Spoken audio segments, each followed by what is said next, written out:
नंदाय ललिता तत्त्वतीर्थम मायापुरीषु च तथा मित्रपदम नाम ततः केदारमुत्तमम्। आस्था, श्रद्धा एवं सबसे प्राचीन सभ्यता का साक्षी है यह वाराणसी शहर। यहाँ कल कल बहती पवित्र गंगा नदी की धारा, जिसके समक्ष विद्यमान है यह ललिता घाट। मत्स्य पुराण में तीर्थों की चर्चा के अवसर पर ललिता तीर्थ का वर्णन हमें प्राप्त होता है। साथ ही साथ स्कंद पुराण के काशी खंड में भी जहां नव दुर्गा घाटों का वर्णन होता है, वहां भी ललिता घाट का नाम अंकित है। ततो ललिता तीर्थं गंगा केशव सन्निधौ तत्रास्ति ललिता देवी क्षेत्ररक्षाकरी परा। साच पूजा प्रयत्नेन सर्वसम्पत् समृद्धये ललिता पूजकानां च जातु विघ्नो न जायते। श्री कृष्ण द्वितीयायां ललितां परिपूज्य वै नारी वा पुरुषो वापि लभते वाञ्छितं पदम्। स्नात्वा च ललिता तीर्थे ललितां प्रणिपत्य वै लभेत् सर्वत्र लालित्यं। यद्वा तद्वानुलभ्य च लभेत् सर्वत्र लालित्यं। यद्वा तद्वानुलभ्य च। गंगा नदी के तट पर स्थित है ललिता तीर्थ, जहां क्षेत्र रक्षा करने वाली ललिता गौरी का निवास है, जिनकी सभी श्रद्धालु सर्व प्रकार संपत्ति लाभार्थ पूजा अर्चना करते हैं। इस घाट की सबसे विशेष बात यह है कि यहाँ शिव के साथ शक्ति के दर्शन भी श्रद्धालुओं को मिलते हैं। घाट के ऊपर गली में मां दुर्गा को समर्पित देवी ललिता का मंदिर विद्यमान है। साथ ही साथ यहाँ काष्ठ एवं ईंट से बना राज राजेश्वर मंदिर भी स्थापित है। भगवान शिव को समर्पित काशी में यह मंदिर नेपाल के पशुपति मंदिर का प्रतीक रूप है। वर्तमान में सुशोभित यह ललिता घाट पूर्व में 3 भागों में विभक्त था। दक्षिण दिशा की ओर से चले तो नेपाली घाट, ललिता घाट एवं राज राजेश्वरी घाट। इनका उल्लेख सन 1930 में मोतीचंद्र जी ने किया था, जहां नेपाली घाट एवं ललिता घाट के पक्के निर्माण का श्रेय नेपाल के महाराजा बहादुर शाह को जाता है, तो वहीं राज राजेश्वरी घाट के निर्माण का श्रेय सिद्ध गिरि जी को जाता है। कालांतर में नेपाली एवं राज राजेश्वरी घाट ललिता घाट में ही समाहित हो गए। ऐसी मान्यता है कि अश्विन मास की कृष्णा तृतीया के दिन ललिता तीर्थ में स्नान कर देवी के दर्शन करने से श्रद्धालुओं की सभी मनोकामनाएं पूर्ण होती हैं।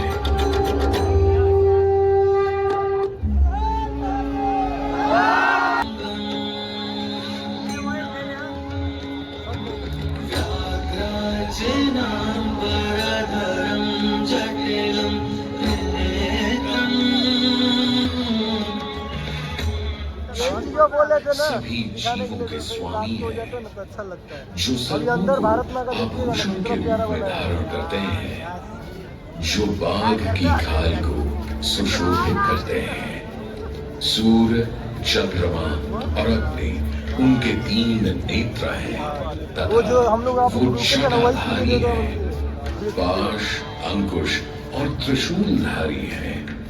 वे अपने सभी भक्तों को आशीर्वाद देकर उन्हें भय से सुरक्षा प्रदान करते हैं। ब्रह्मांड के स्वामी एवं वाराणसी के भगवान श्री विश्वनाथ हर हर महादेव, बाबा विश्वनाथ की जय।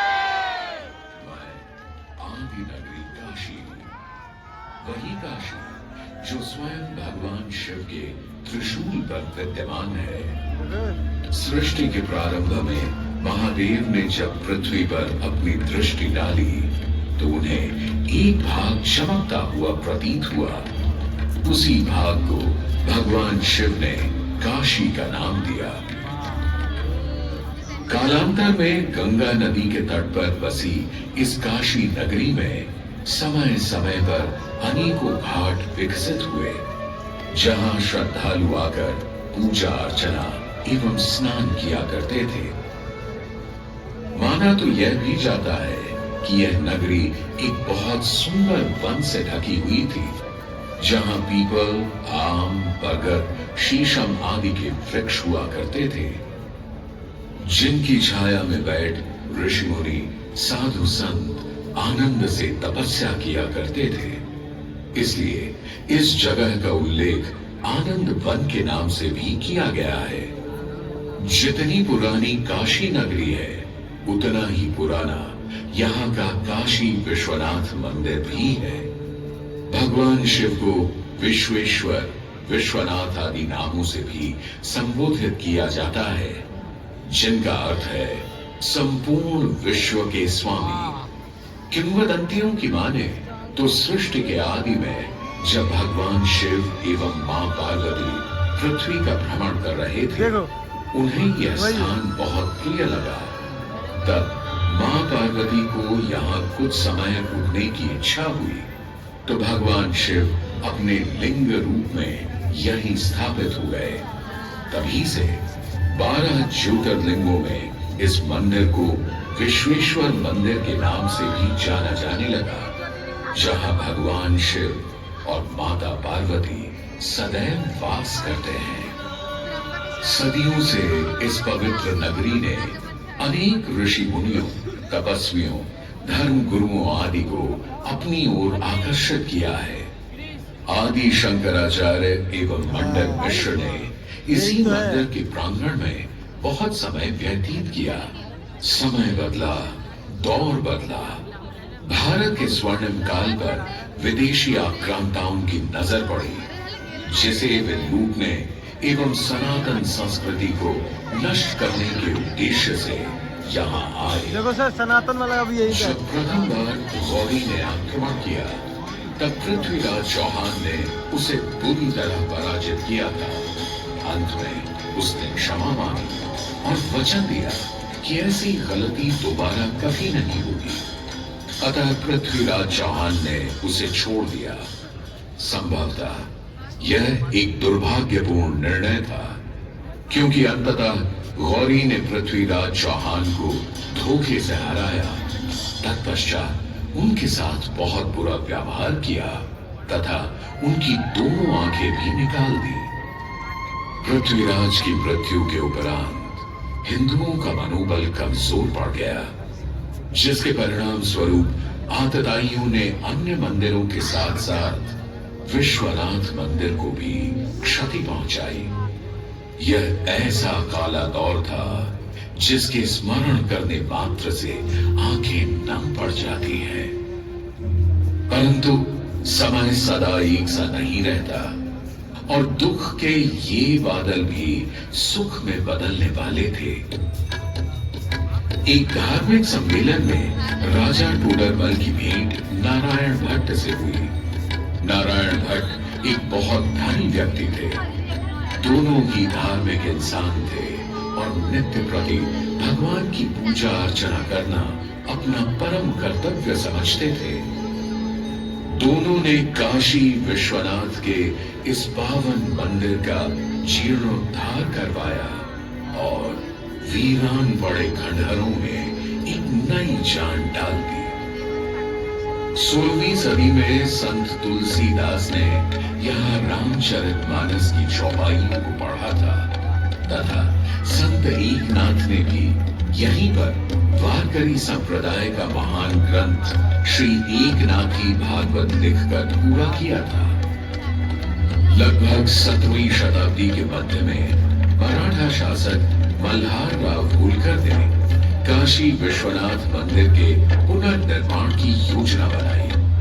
ये कार्य वे तो नहीं कर पाए, परंतु उनकी पुत्रवधू अहिल्याबाई होलकर जी ने इसे सन 1776 से 1778 के बीच पूरा किया। वर्तमान काशी विश्वनाथ मंदिर निर्माण का श्रेय अहिल्याबाई होलकर जी को ही जाता है। इनके अलावा महाराजा रणजीत सिंह ने 1000 किलो शुद्ध सोने से निर्मित छत्र को इस मंदिर पर लगवाया। जहां ग्वालियर की महारानी बैजाबाई ने ज्ञानवापी का मंडप बनवाया, तो वहीं नेपाल के महाराजा ने यहाँ नंदी की प्रतिमा स्थापित करवाई। सनातन संस्कृति को सुरक्षित रखने के लिए जिससे जो बन सका उसने वैसा किया और वर्तमान में भी यह क्रम देखने को मिल रहा है। सन 2022 में भारत के प्रधानमंत्री नरेंद्र मोदी ने काशी एवं सौंदर्यीकरण करवा इसके स्वर्ण निकाय को फिर से एक बार जीवंत करने का प्रयास किया।